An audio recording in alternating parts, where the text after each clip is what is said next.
मुश्किल होगी हज़ार, तुम 2 कदम बढ़ाओ तो सही। हो जाएगा हर सपना साकार, तुम चलो तो सही, तुम चलो तो सही। मुश्किल है पर इतना भी नहीं कि तू कर ना सके। दूर है मंजिल लेकिन इतनी भी नहीं कि तू पा ना सके। तुम चलो तो सही, तुम चलो तो सही। स्वागत है आप सभी का मेरे इस नए स्टडी व्लॉग में। और आज का मेरा जो ये स्टडी व्लॉग है, ये लेट नाइट स्टडी से शुरू हुआ था, जिसमें मैंने सबसे पहले आपको अपनी टाइमिंग भी दिखाई है कि मैंने अराउंड 12:40 के आसपास अपनी ये स्टडी स्टार्ट की थी। सबसे पहले मैंने यहाँ पर 10 अप्रैल की टू डू लिस्ट बना ली थी कि मतलब लेट नाइट यानी 12 बजे से शुरू किया था। दैट मीन्स कि ये रात में जितना मैं पढ़ पाऊँगी और उसके बाद में नेक्स्ट डे मुझे कितना करना है, वो मैं पूरी टू डू लिस्ट बना ली थी। सबसे पहले मैं यहाँ पर यूपी जीके कर रही थी, क्योंकि आपको पता है कि यूपी पुलिस की प्रिपरेशन में यूपी जीके से हमारे 7 से 8 क्वेश्चन आते हैं जीके में। तो सबसे पहले मैं यहाँ यूपी जीके में ओडीओपी योजना कर रही थी। लास्ट टाइम भी मुझे याद है कि ओडीओपी योजना से मेरे शिफ्ट के पेपर में एक क्वेश्चन आया था। तो 75 डिस्ट्रिक्ट की ओडीओपी योजना को कंप्लीट करने के बाद में हम जो है रिवाइज करेंगे जो हमने लास्ट डे किया हुआ था यूपी जीके में, प्रमुख पक्षी विहार और अभयारण्य, उसको हम करेंगे रिवाइज। क्योंकि ये स्टैटिक की तरह का पोर्शन होता है, तो इससे जब तक हम बार बार रिवाइज नहीं करेंगे तो हमें बेसिकली याद नहीं हो सकता है। तो अराउंड आधे घंटे में मेरा जो है ओडीओपी योजना लर्न हो चुकी थी। उसके बाद हम आ जाते हैं अपने प्रमुख पक्षी विहार और वन अभयारण्य की तरफ। और ये छोटा पोर्शन था, तो ये क्योंकि मुझे याद भी था, तो अराउंड 10 मिनट में मैंने इस टॉपिक को भी फिनिश कर लिया था। इस टॉपिक को कंप्लीट करने के बाद में, और मैं आपको दिखाना चाहूँगी कि मेरी वॉल पर एक बहुत ही खूबसूरत सा कोट लिखा है, wake up and be awesome, be positive, avoid negativity. और आई थिंक मुझे ऐसा लगता है कि हमारी लाइफ में हमें ये रूल ज़रूर फॉलो करना चाहिए, क्योंकि निगेटिविटी और पॉजिटिविटी दोनों हम ही क्रिएट करते हैं। हम चाहें तो अपने मन को निगेटिव की तरफ लेके जाएं, और अगर हम चाहें तो अपने मन को पॉजिटिव की तरफ लेके जाएं। क्योंकि ये जो प्रिपरेशन की जर्नी है, ये हमारी बहुत अनसर्टेनिटी है, हमें कुछ भी पता नहीं है। तो इसलिए कि मतलब फ्यूचर हमारा क्या होगा, फ्यूचर पॉजिटिव होगा नेगेटिव होगा, बट हम कोशिश तो कर रहे हैं ना। तो इसलिए हम खुद को भी पॉजिटिव ही रखें, हम निगेटिव के साइड बिल्कुल भी लेना चले।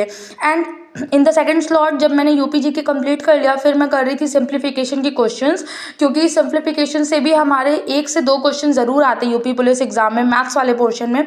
तो आज का मेरा टारगेट था 40 क्वेश्चन का सिंप्लीफिकेशन करने का, जिसमें से मैंने इसका हाफ यानी कि 20 क्वेश्चन जो है सिंप्लीफिकेशन के, वो मैंने रात में ही कंप्लीट कर लिया था। और सिंप्लीफिकेशन में बेसिकली आपको बताऊं तो मैं कहाँ से कर रही थी, मेरे पास में मैथ्स की एक एस डी यादव की बुक है, मैं वहाँ से अपने सिंप्लीफिकेशन के क्वेश्चंस को लगा रही थी यहाँ पे। यूपी पुलिस एग्ज़ाम में हमारे मैथ्स के लगभग 18 to 19 क्वेश्चंस आते हैं, जिसमें से मोस्टली क्वेश्चंस हमारे जो है सिंप्लीफिकेशन से, एचसीएफ एलसीएम से, ratio proportion, profit and loss से है। तो मैंने अपने प्रिपरेशन में सोचा है कि मैं इजी टू हार्ड लेके चलूँगी अपने मैथ्स के पोर्शन को। तो सबसे पहले मैं यहाँ पे सिंप्लीफिकेशन ही रखा है। सिंप्लीफिकेशन के बाद तो मैं एचसीएफ एलसीएम कंप्लीट करूँगी, जिसमें मैं ये चाह रही हूँ कि ऐसे ऐसे टॉपिक्स जो ईजी टू हार्ड जब मैं लेके चल रही हूँ, तो जो भी टॉपिक्स मैं करती जाऊँ, भले उसमें 2 दिन मुझे प्रैक्टिस करनी पड़े, 3 दिन करनी पड़े स्टार्टिंग में, लेकिन जो भी मैथ्स का पोर्शन मेरा हो वो अच्छे से स्ट्रॉन्ग हो जाए। ये पर्पस, अगर आप किसी भी टॉपिक या किसी भी सब्जेक्ट के लिए लेके चल रहे हैं कि हाँ अगर इस टॉपिक के लिए मुझे भले ही थोड़ा सा ज़्यादा टाइम लगे, बट मैं इसको एक ही बार में बहुत अच्छे से कवर कर लूँ, तो आप बहुत अच्छी तरीके से अपने उस टॉपिक को प्रिपेयर कर पाएंगे। And after it UP GK के हमारे ये दोनों टॉपिक हो चुके थे कंप्लीट, और मैथ्स में हमने कर लिया था हाफ यानी कि 20 क्वेश्चंस। और आप टाइम देख सकते हैं, यहाँ पर हो गया था रात के 2:12। अब ये टाइम हो गया था मेरे सोने का।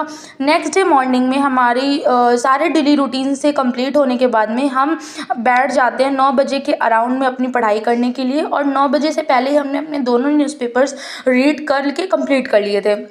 और ये कल का टाइमर था जिसे मैं अभी भी कंटिन्यू कर रही हूँ। कल हमने याद किए थे संस्कृत के उपसर्ग, और आज बारी थी पहले संस्कृत के उपसर्ग को रिवाइज करने की, और उपसर्ग के बाद में हम हिंदी के उपसर्ग को लर्न करते हैं। उपसर्ग कंप्लीट करने के बाद में हम आ जाते हैं अपना रीजनिंग की क्लास लेने। रीजनिंग की क्लास में हमारा डायरेक्शन ख़त्म हो चुका है, क्लॉक का टॉपिक हमारा ख़त्म हो चुका है, और आज से ये इंट्रोडक्शन पार्ट था डाइस का। डाइस स्टार्ट किया है संदीप सर ने, तो बस वहाँ से ही मैं साथ में क्लास भी करती हूँ और साथ में ही अपनी नोट्स की प्रिपरेशन भी करती हूँ, ताकि मुझे जो जो थ्योरीज अगर बार बार रिवाइज करनी पड़े तो मुझे क्लासेस दोबारा ना देखनी पड़े, एक बार मैं अपनी नोट्स पर नज़र डालूँ और मेरे सारे फॉर्मूले और सारे ट्रिक्स जो है मुझे रिकॉग्नाइज हो जाए। तो यहाँ पर मैं करी थी अपनी रीजनिंग की क्लास। सो बेसिकली रीजनिंग की ये जो मैं थ्योरी की क्लास करती हूँ, इसके साथ ही साथ मैं यूट्यूब पर 40 क्वेश्चन का प्रैक्टिस सेट भी लेती हूँ, जो कि RWA पर चल रहा है।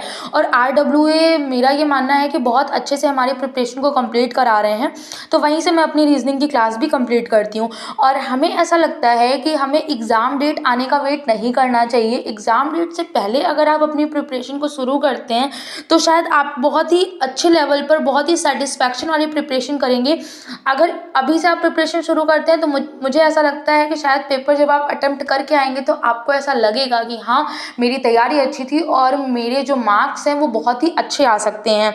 बस फ़र्क इतना है कि हमें बाकी जितनी भी ऐसी भीड़ है जो कि एग्ज़ाम डेट के साथ ही अपनी पढ़ाई को शुरू करती है, हमें उस भीड़ में शामिल नहीं होना है। हमें अपने अप्रोच को अलग से लेकर चलना है, ताकि हम कुछ हटकर कर सकें, हम कुछ बेहतर कर सकें। मेरे इस वीडियो में मैंने आपको दिखाने की कोशिश की है कि मैं अलग अलग स्लॉट्स में कैसे अपनी टू डू लिस्ट को डिवाइड करती हूँ। और एक चीज़ और है, जो भी आप टू डू लिस्ट अपनी मेंटेन करिए, उस टू डू लिस्ट को कंप्लीट करने के लिए ना आप मतलब पूरा अपना डे यूटिलाइज करिए, ताकि एंड ऑफ द डे पे आपको बहुत अच्छे से ये चीज़ सेटिस्फाई हो कि हाँ, हमने टू डू लिस्ट के सारे टॉपिक्स को अच्छे से कवर किया है। अगर आप ऐसा करते हैं तो मेरा ऐसा मानना है कि आप अपना सिलेबस भी बहुत जल्दी ख़त्म कर पाएंगे, और साथ ही साथ आपको चीज़ें बहुत अच्छे लेवल पे आएंगी, ताकि आपके मॉक में जो है मार्क्स यहीं से बढ़ने शुरू होते हैं। मेरी इस वीडियो में तो इतना ही। अगर आपको मेरी ये स्टडी ब्लॉग्स पसंद आते हैं तो प्लीज़ मेरे चैनल को सब्सक्राइब करिए, एंड साथ में अगर ये वीडियोस पसंद आते हैं तो लाइक टू माय वीडियोस। और अगर आप मेरे चैनल पर न्यू हैं तो आप मेरे चैनल से जुड़ सकते हैं, क्योंकि